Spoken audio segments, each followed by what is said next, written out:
12 जनवरी है, भागलपुर पुलिस महकमे की खबर है और आम जनता से जुड़ी खबर है। कल एक चेन छिनते हुई, कोई वकील का परिवार है, उसकी बहू की चेन छिनते ही जोगसर थाना में हुई। एक मामला बबरगंज में अपहरण हुआ एक बच्चे का, एक युवक का अपहरण 0 माइल में हुआ। 0 माइल थाना में बात पुलिस महकमे में चर्चा होते होते बात पुलिस हेडक्वार्टर तक पहुंच गई कि फिरौती के लिए दो अपहरण हो गया। दो अपहरण फिरौती के लिए पुलिस मुख्यालय के पदाधिकारी चिंतित हो गए कि आखिर ये क्या हो रहा है। भागलपुर जिले में एक दिन में 2 अपहरण। अब डीजीपी विनय कुमार है, 1991 बैच के आईपीएस व्यस्त हो गए। तनाव में छुट्टी का दिन था। ये भागलपुर में क्या हो रहा है, तुरंत संज्ञान लिया मामले पर। संज्ञान ऐसा लिया कि भागलपुर की पुलिस सड़कों पर दिखने लगी, एक्टिव हो गई, छापामारी हुआ। बताया जाता है देर रात एक अपहरण की व्यक्ति को देर रात देवघर से सकुशल बरामद कर लिया गया है और दूसरी तरफ 0 माइल से जो अपहरण हुआ है बताया जाता है उससे भी अपहरण जिसे किया गया था उससे भी बरामद कर लिया गया है। जहां 2 परिवार में मातम जैसी स्थिति दिख रही थी, जहां खुशी जिस परिवार में अचानक उड़ गई कि क्या होगा, अपहरण हो गया है, पता नहीं क्या होगा, फिरौती के लिए अपहरण की चर्चा है। एक अखबार भी छाप दिया आज भागलपुर में कि भाई ये क्या हो गया है। लेकिन डीजीपी साहब ने 2 परिवार में मातम के बदले वह खुशियां बदल दी। सकुशल पुलिस ने कुछ घंटों में बरामद कर लिया। अब सीनियर एसपी है इर्देकांत, नए एसपी है, अनुभव अपना अनुभव है। आईपीएस पदाधिकारी का थानेदार का तबादला किया। इनकी कार्यशैली पर आते के साथ सवाल उठा और सवाल उठाना हमारा लाजमी है। जो थानेदार, यदि कोई आईपीएस है, यदि आपको थानेदार के बारे में समझना है तो जो एसपी यहां से गए उनके चहेते थानेदार कौन कौन थे उस एसपी को मालूम करना चाहिए। चाहे भागलपुर हो, पटना हो, मुंगेर हो, आरा हो, बक्सर हो, भोजपुर हो, कोई जिले में नया एसपी गया उसे सबसे पहले मालूम करना चाहिए कि इस जिले में फलना एसपी था, आनंद कुमारी था, या मुंगेर में तो एसपी नहीं बदला, पूर्णिया में एसपी नहीं बदला, कार्तिकेय शर्मा है, बांका में एसपी बदला, बांका के भी एसपी को देखना चाहिए, नौगछिया को भी एसपी को देखना चाहिए कि हमसे पहले जो साहब थे इस जिले में, जो एसपी थे उस जिले को कैसे चला रहे थे, उनके चहेते थानेदार कौन कौन थे और उसमें से कौन लोग दागी थे, कौन लोग भ्रष्टाचार में शामिल थे। फिर अलग अलग लोगों से पूछना चाहिए कि ये कैसा काम करता है। ये अपने विभाग के लोगों से उससे बहुत सी बात की जानकारियां मिलती। अब यदि मैं एसपी हूं और पुराने एसपी से बात करूंगा तो वो तो उसी का नाम लेगा जो गड़बड़ है, जो पहले गड़बड़ किया है। वो डीएसपी से पूछिएगा तो वो एसपी, जो पुराना एसपी है, जो डीएसपी को सिखा के गया है, वो वही थानेदार के बारे में बताएगा। किसी भी एसपी को थानेदार की तबादला या पोस्टिंग करना है, ये हमारा अनुभव नहीं। एक रिटायर्ड आईपीएस ने मुझे कहा, जो बहुत महत्वपूर्ण पद पर बिहार में सेवा दिए हैं, अभी वो आंध्रा में तैनात है। उन्होंने कहा एक आईपीएस यदि चाह लेगा तो मालूम करने का बहुत सा तरीका उसके पास है। वह थानेदार की बदली पोस्टिंग बेहतर तरीके से कर सकता है। अपने बॉडीगार्ड से लेकर पुलिस लाइन में तैनात सिपाही, थाने में तैनात सिपाही, दरोगा, इंस्पेक्टर, हर व्यक्ति से बात कर सच्चाई मालूम कर फिर थानेदार की बदली पोस्टिंग करे, जिससे मालूम पड़ जाएगा ओ ये फलाना थानेदार था, इस पर इतना आरोप है और एसपी ने कुछ नहीं किया, इसका मतलब वह गड़बड़ है वह थानेदार। और वो जिस पर आरोप लगते हैं और उसी को आपने बड़ा थाना दे दिया। अरे बाप रे बाप, पुलिस महकमे में चर्चा होने लगी भागलपुर में, ये कैसा तबादला कर दिया साहब ने।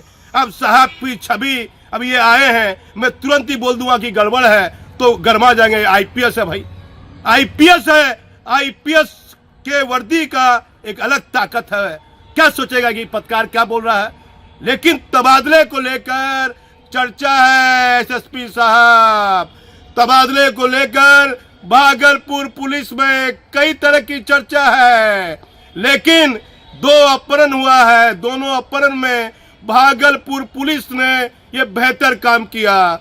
इसी को कहते हैं पुलिसिंग, जो पुलिसिंग पटरी से भटक गई, जिसे वर्तमान डीजीपी आप देखिए, एक बेटी है, इनको एक बेटा है। मैं तो पत्रकारिता के उन दिनों से इनको जानता हूं जिस समय पत्रकारिता अंतर्देशीय में लिखी जाती थी, कोई मतलब नहीं विनय कुमार को, बेटा भी बढ़िया सैलरी है, बेटी भी बढ़िया सैलरी है, पत्नी इनकी रही नहीं, सभी लोग परिवार में सामर्थ्यवान है, तो विनय कुमार को कौन भ्रष्ट आईपीएस फुसला सकता है? नहीं।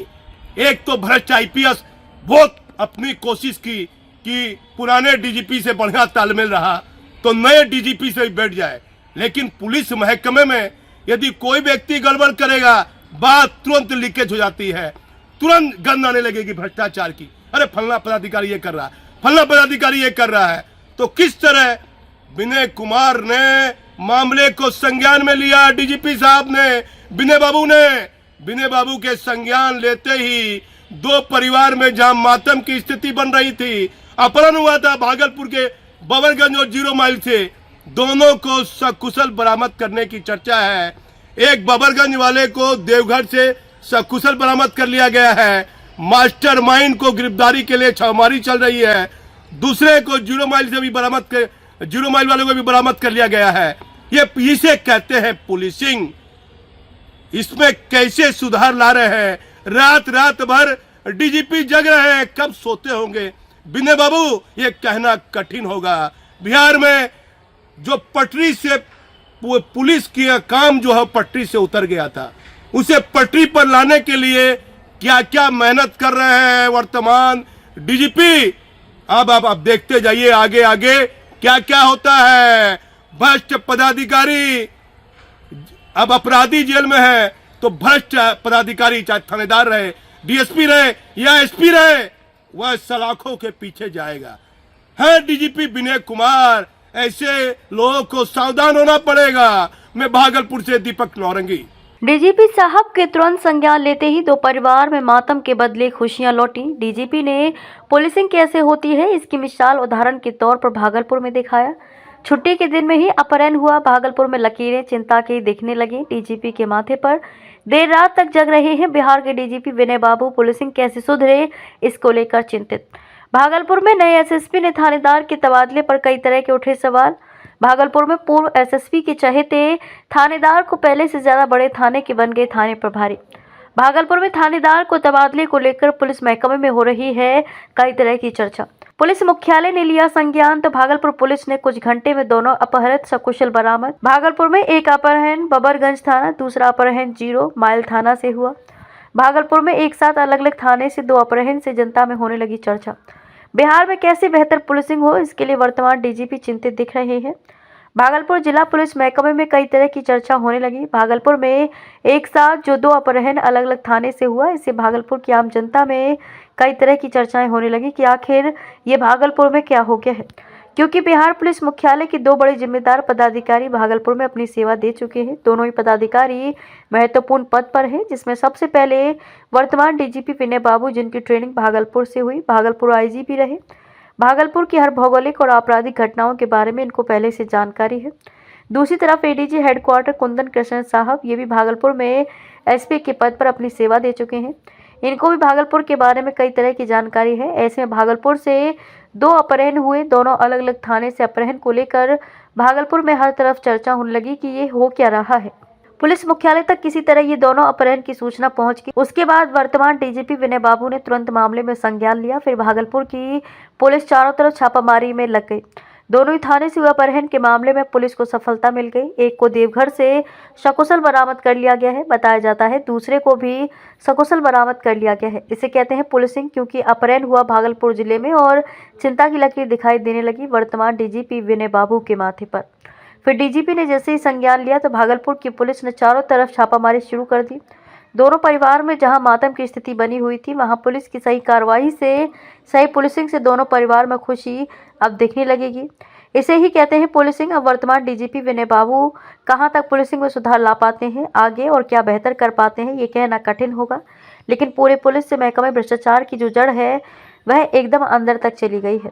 इसे वे कहां तक ठीक कर पाएंगे, क्योंकि भ्रष्टाचार में लिप्त पदाधिकारी के ज़्यादा लोग समर्थक रहते हैं। जो पदाधिकारी भ्रष्टाचार में लिप्त हैं उनकी पहुंच सरकार तक रहती है, और जो पदाधिकारी ईमानदारी से कार्य करें उसके साथ बहुत कम लोग आज के युग में खड़े रहते हैं। ऐसे में बिहार में कितनी बेहतर पुलिसिंग आने वाले दिनों में दिखेगी ये कहना कठिन होगा। लेकिन सुधार लाने की पूरी कोशिश विनय बाबू कर रहे हैं। लेकिन ये सच है कि पूर्व में जितने भी डीजीपी रहे वे पूरी तरह सवालों के घेरे में हैं, क्योंकि बिहार में पुलिसिंग की क्या स्थिति हो गई है ये किसी से अब कुछ छुपा नहीं है। पुलिस का जो अपना कार्य है उससे भटक गई है। इससे इसमें कैसे सुधार होगा, क्या स्थिति रहेगी, इसके लिए काफी मेहनत करनी पड़ेगी।